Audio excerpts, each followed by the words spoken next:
Assalamualaikum warahmatullahi wabarakatuh. Perkenalkan, nama saya Nafilatul Laili Maufiro dari semester 6 reguler Sekolah Tinggi Ilmu Tarbiyah Raden Wijaya, Mojokerto. Di sini saya akan menyampaikan pembahasan tentang teknologi mendukung diferensiasi dalam bentuk mind mapping seperti ini.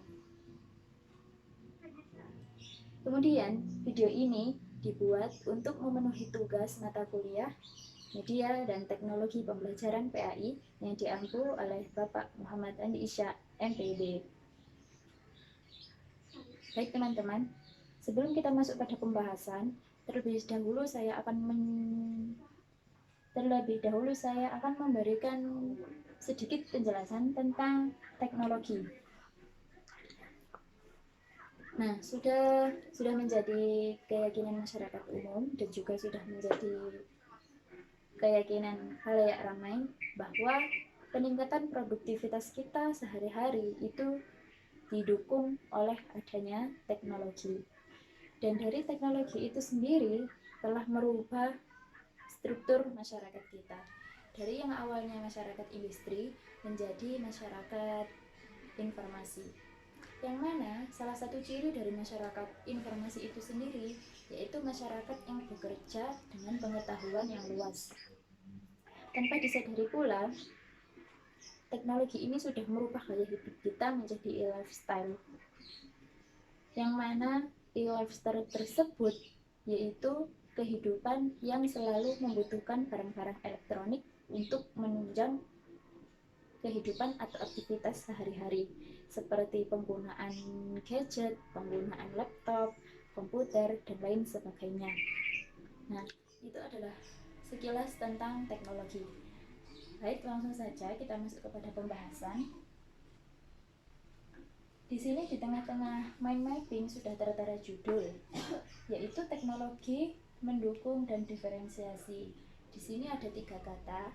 Yang pertama yaitu teknologi, yang kedua yakni mendukung, dan yang ketiga yakni diferensiasi.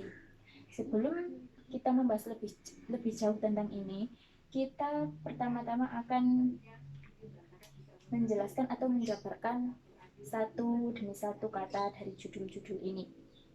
Yang pertama yaitu teknologi. Sebenarnya apa sih teknologi itu? Mengapa teknologi kok sangat berguna, sangat bermanfaat, dan sangat membantu bagi kehidupan kita sehari-hari? Pada awalnya, teknologi itu hanya terbatas pada benda-benda yang berwujud seperti peralatan-peralatan atau mesin. Namun, seiring dengan berkembangnya zaman, teknologi ini sudah beralih arti atau mempunyai arti yang lebih luas seperti teknologi tentang media, kemudian tentang ide, tentang gagasan, maupun tentang metode. Nah, dari bahasa Yunani sendiri, teknologi itu berarti tekno dan logos. Tekno berarti keterampilan, dan logos berarti ilmu, yang ketika dijabarkan yaitu menjadi ilmu yang mempelajari tentang sebuah keterampilan. Dan yang perlu kita pahami bersama di sini bahwa teknologi itu tidak hanya terbatas pada peralatan-peralatan canggih saja, seperti yang kita gunakan dalam kehidupan sehari-hari, seperti smartphone, kemudian komputer, kemudian ada radio, televisi, dan lain-lain. Tetapi peralatan-peralatan sederhana yang biasa kita gunakan sehari-hari seperti peralatan memasak, peralatan tukangan, ataupun peralatan menjahit itu juga termasuk teknologi karena benda-benda tersebut dapat membantu dan memudahkan kehidupan kita. Nah, itu sekilas tentang pengertian dari teknologi. Kemudian kita lanjut kepada kata yang kedua, yakni kata mendukung. Di sini kata mendukung dijelaskan dalam Kamus Besar Bahasa Indonesia. Mendukung dari suku kata dukung dalam arti menyokong, membantu, atau menunjang. Yang berarti mendukung adalah memberi atau berkorban sesuatu tanpa pamrih kepada seseorang atau organisasi. Itu adalah pengertian dari kata mendukung. Setelah itu kita lanjut ke kata diferensiasi. Mungkin kata ini masih sedikit asing di telinga kita, maka dari itu mari kita lihat penjelasan di sini. Diferensiasi yaitu sebuah proses cara berkembang, membedakan, dan bersaing. Sebenarnya kata diferensiasi ini biasa digunakan dalam dunia perusahaan atau dunia bisnis, yang mana diferensiasi ini sebagai proses atau cara bersaing dalam menghasilkan produk-produk unggulan atau output unggulan yang menjadi produk terbaik dari perusahaan itu sendiri. Nah, ketika diferensiasi ini kita artikan dalam dunia pendidikan, mungkin dapat kita artikan seperti ini. Sebuah perusahaan itu adalah kita ibaratkan sebagai sekolah atau sebuah lembaga, dan produknya itu adalah siswa. Bagaimana lembaga atau sekolah tersebut bisa memproses siswanya, bisa memproses peserta didiknya untuk menjadi sebuah produk yang terbaik dan berkualitas ketika nanti sudah terjun langsung ke masyarakat. Nah, diferensiasi ini sebagai salah satu cara dari sebuah lembaga untuk menghasilkan peserta didik atau lulusan yang terbaik untuk atau demi kebaikan lembaga itu sendiri. Nah, itu adalah penjelasan dari teknologi mendukung dan diferensiasi. Setelah kita membahas hal tersebut, kemudian kita dapat mengambil kesimpulan bahwa dengan adanya ilmu dan pengetahuan yang terus berkembang dan berinovasi, maka akan semakin mempermudah cara kerja atau suatu proses yang kita lalui. Tentunya ke arah yang lebih baik dan ke arah yang lebih positif dari penggunaan teknologi itu sendiri. Baik, ketika ini sudah selesai, kita akan lanjut ke macam-macam teknologi. Di sini sudah ada macam-macam teknologi yang mana dari beberapa bidang. Ada teknologi informasi yang pertama, kemudian yang kedua ada teknologi komunikasi, yang ketiga ada teknologi transportasi, yang keempat ada teknologi pendidikan, kelima ada teknologi medis, dan yang keenam teknologi konstruksi. Namun di sini saya tidak akan menjelaskan dan menjabarkan kesemua dari teknologi-teknologi ini.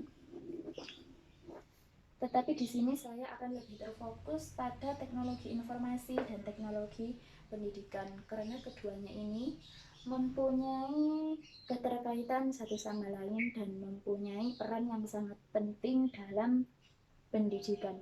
Baik, teknologi informasi. Apa itu teknologi informasi? Yaitu seperangkat alat yang memiliki fungsi dalam mengolah data, memproses, memperoleh, merubah, dan menyimpan data dengan tujuan untuk mendapatkan informasi yang bermanfaat dan berkualitas. Itu yang dimaksud dengan teknologi informasi. Dan di sini di atasnya sudah ada contoh, ada gambar-gambar dari teknologi informasi. Kita bisa lihat di sini yang pertama yaitu ada smartphone yang biasa kita gunakan setiap hari, yang dapat kita gunakan untuk chat, untuk ngobrol jarak jauh, video call, dan lain sebagainya. Di sini sudah ada signal pemancar internet, kemudian ada laptop. Alat ini sangat berguna sekali untuk kita karena dapat membantu kita untuk proses bekerja, proses belajar, dan lain sebagainya. Ada USB, ponsel, televisi, dan radio. Dan kesemua alat-alat ini dapat membantu kita dan dapat kita gunakan untuk memperoleh informasi yang terbaru.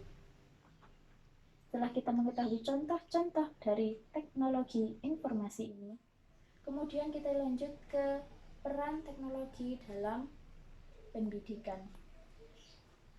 Tentu saja teknologi itu mempunyai banyak sekali peran yang dapat membantu dalam dunia pendidikan. Yang pertama yaitu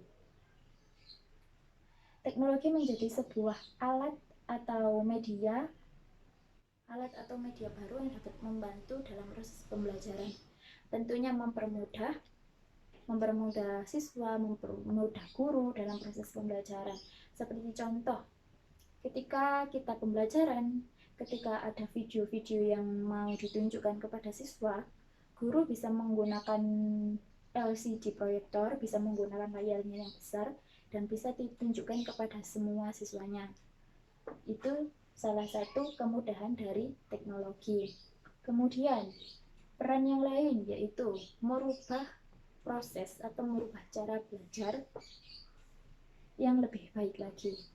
Misalnya, ketika dahulu kita belajar di kelas konvensional atau di kelas formal, kita belajar langsung tatap muka antara guru dan siswa. Dan media yang digunakan hanya buku saja, buku materi. Dan itu sangat monoton sekali dan membuat bosan para siswa, mungkin seperti itu. Dan ketika sekarang kita belajar, kita sudah menggunakan berbagai teknologi canggih, seperti ada smartphone, ada laptop, itu bisa digunakan untuk belajar tanpa bertemu, tanpa berada di dalam ruang kelas yang sama, tanpa berada di waktu yang sama. Kita bisa belajar sendiri-sendiri dalam ruang dan waktu yang berbeda. Kemudian, setelah kita mengetahui peran teknologi dalam dunia pendidikan, kita kembali lagi ke sini. Teknologi informasi ini dalam dunia pendidikan sangat berkaitan dengan sistem pembelajaran, di mana sistem pembelajaran ini mempunyai contoh-contoh atau macam-macamnya. Di sini sudah ada distance learning, ada multimedia classroom, dan juga ada e-learning. Ketiganya ini saling berkaitan dan mempunyai fungsi yang sama, yaitu mempermudah proses pembelajaran kita. Di sini saya akan menjabarkan satu persatu. Yang pertama yaitu distance learning. Nah, kata kunci dari distance learning ini adalah pembelajaran jarak jauh. Namanya saja sudah distance, berarti jarak. Jadi kalau diartikan distance learning ini belajar jarak jauh. Misalkan seorang siswa berada di rumah dan seorang guru juga berada di rumah, tidak di dalam ruang kelas atau tidak di dalam sekolahan, tapi mereka bisa mengakses pembelajaran, mereka bisa belajar bersama di waktu yang berbeda dan juga dalam tempat yang berbeda, berkomunikasi jarak jauh. Kemudian yang multimedia classroom ini yang kita pakai saat ini yaitu sebuah sistem pembelajaran yang di dalamnya terdapat sebuah pembelajaran melalui share artikel, share pembelajaran, share tugas, kuis, dan lain sebagainya. Di dalam classroom ini kita juga dapat ngobrol atau chatting antar dosen, antar mahasiswa, ataupun kesemuanya. Dan yang terakhir yaitu ada e-learning. E-learning sendiri yaitu singkatan dari electronic learning, yang artinya sebuah proses pembelajaran yang memanfaatkan teknologi atau memanfaatkan benda-benda elektronik. Sebenarnya ini hampir sama dengan distance learning, hampir sama dengan multimedia classroom, tetapi jika distance learning ini digunakan untuk pembelajaran jarak jauh, namun e-learning ini bisa digunakan dalam ruang kelas, tetapi dengan menggunakan media elektronik, tidak lagi menggunakan alat-alat seperti papan, seperti pulpen, seperti kapur tulis, ataupun spidol, namun kita menggunakan alat-alat elektronik. Kembali lagi juga memakai smartphone, memakai laptop, komputer, dan tentunya harus menggunakan jaringan karena ini berbasis internet. Namun e-learning ini sendiri juga mempunyai kelemahan. Yang pertama, sumber daya manusia tidak semuanya bisa menguasai internet, tidak semua bisa menguasai teknologi komputer atau teknologi-teknologi canggih. Maka dari itu, kita dituntut untuk selalu belajar, untuk selalu mengetahui teknologi-teknologi baru yang dikeluarkan. Kemudian kelemahan yang selanjutnya yaitu tidak semua daerah itu dapat mengakses internet. Tidak semua tempat itu mudah untuk mendapatkan signal. Jadi di situ terdapat kendala dalam proses pembelajaran. Nah, baik. Di sini saya sudah menjelaskan ke semuanya tentang pembahasan teknologi mendukung diferensiasi ini. Semoga pembelajaran ini dapat bermanfaat, dan di sini saya bisa mengambil kesimpulan bahwa teknologi ini sangat-sangat membantu sekali dengan kehidupan kita. Ya mungkin kita bisa merasakan sendirilah apa manfaatnya teknologi ini, mulai dari penggunaannya, manfaatnya, dan lain sebagainya. Maka dari itu kita harus terus belajar, berinovasi agar tidak mudah untuk ketinggalan zaman. Karena semakin berkembangnya zaman, semakin berkembangnya sumber daya manusia, pasti akan terus ada inovasi-inovasi baru. Oke, kira-kira seperti itu yang dapat saya sampaikan. Saya mohon maaf apabila ada kekurangan. Terima kasih. Wassalamualaikum warahmatullahi wabarakatuh.